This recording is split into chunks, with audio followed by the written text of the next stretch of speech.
ચાલો આજે આપણે ભારતના એક નાનકડા ગામની બહુ જૂની અને જાણીતી વાર્તા સાંભળીએ. આ વાર્તા છે છગન અને મગન નામના બે ભાઈઓની, અને એમના થકી આપણે દયા અને સ્વાર્થ વચ્ચેના મોટા તફાવતને સમજીશું. આખી વાર્તા એક બહુ જ મોટા સવાલ પર આધારિત છે.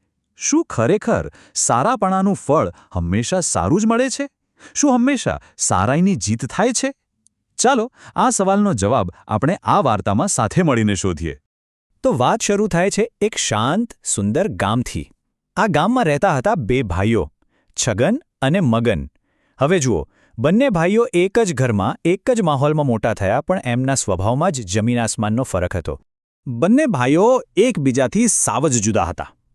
એક તરફ હતો છગન, જે એકદમ મહેનતુ, પ્રામાણિક અને દયાળુ હતો. અને બીજી તરફ હતો મગન, જે આળસુ, ઘમંડી અને ફક્ત પોતાનો જ વિચાર કરનારો, એટલે કે સ્વાર્થી હતો. અને આ સ્વભાવ છે ને, એમના રોજના જીવનમાં સાફ સાફ દેખાઈ આવતો. છગન કોઈને પણ મુશ્કેલીમાં જુએ તો તરત જ મદદ કરવા દોડી જતો, જ્યારે મગન શું કરતો? આખો દિવસ આરામ કરતો અને કામને મૂર્ખ લોકોની નિશાની ગણતો.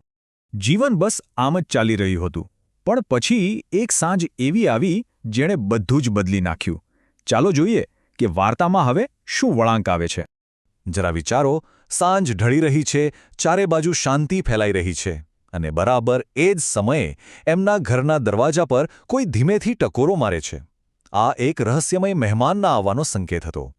હવે આ ટકોરાથી એક સવાલ ઊભો થાય છે, ખરું ને, કે આટલી મોડી રાત્રે વળી કોણ આવ્યું હશે? અને આ જ સવાલ વાર્તાને એક નવા અને નિર્ણાયક મોડ પર લઈ જાય છે.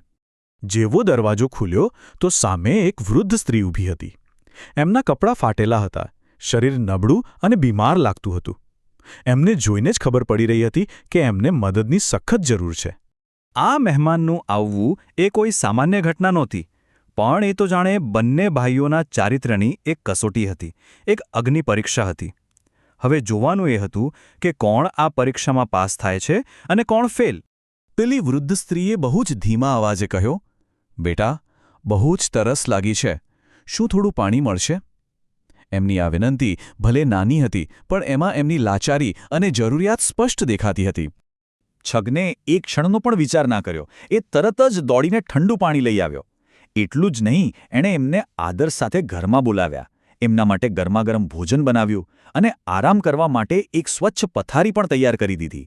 અને છગનના વર્તનથી એકદમ વિરુદ્ધ મગને ગુસ્સામાં બૂમ પાડી.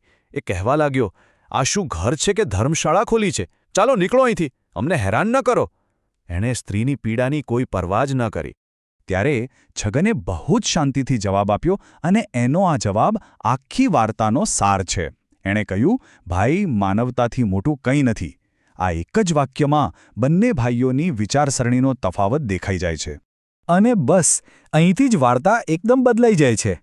હવે સમય આવી ગયો હતો એ જાણવાનો કે આ વૃદ્ધ સ્ત્રી ખરેખર કોણ હતી અને બંને ભાઈઓને એમના કર્મોનું શું ફળ મળવાનું હતું. અચાનક જ આખો ઓરડો એક તેજસ્વી પ્રકાશથી ઝળહળી ઉઠ્યો અને પેલી વૃદ્ધ, બીમાર સ્ત્રીનું શરીર બદલાવા લાગ્યું. આ એક જાદુઈ ક્ષણ હતી.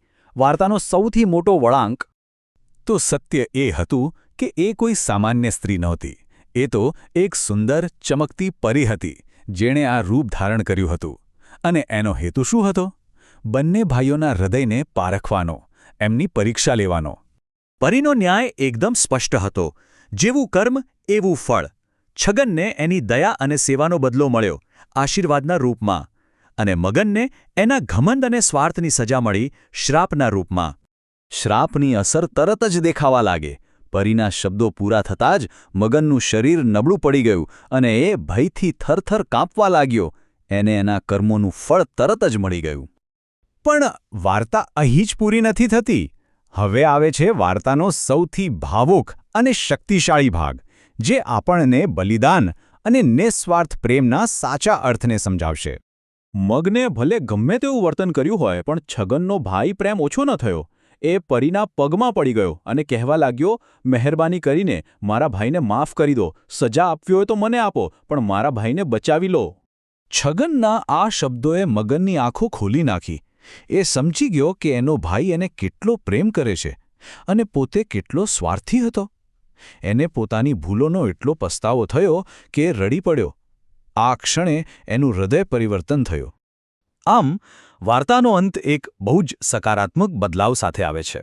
તો આ આખી વાર્તા પરથી આપણને શું બોધ મળે છે, જીવનના કયા પાઠ શીખવા મળે છે? ચાલો એના પર એક નજર કરીએ. આ વાર્તા આપણને શીખવે છે કે જીવનનું સાચું સુખ બીજાને મદદ કરવામાં અને પ્રેમ વહેંચવામાં છે. ઘમંડ અને સ્વાર્થનો રસ્તો હંમેશા વિનાશ તરફ જ જાય છે. અને સૌથી મોટી વાત, સાચો પ્રેમ અને ત્યાગ કોઈ પણ ખરાબીને હરાવી શકે છે. અંતે તો જીત સારાપણાની જ થાય છે. અને અંતે આ વાર્તા આપણને એક સવાલ સાથે છોડી જાય છે. સાચું સુખ ક્યાં છે? છગન અને મગનની વાર્તા આપણને એ જ શીખવે છે કે સાચો આનંદ ધનદોલતમાં નહીં, પણ બીજાની સેવામાં અને નિસ્વાર્થ પ્રેમમાં રહેલો છે. આ સુંદર વિચાર સાથે આજની આ વાત અહીં પૂરી કરીએ.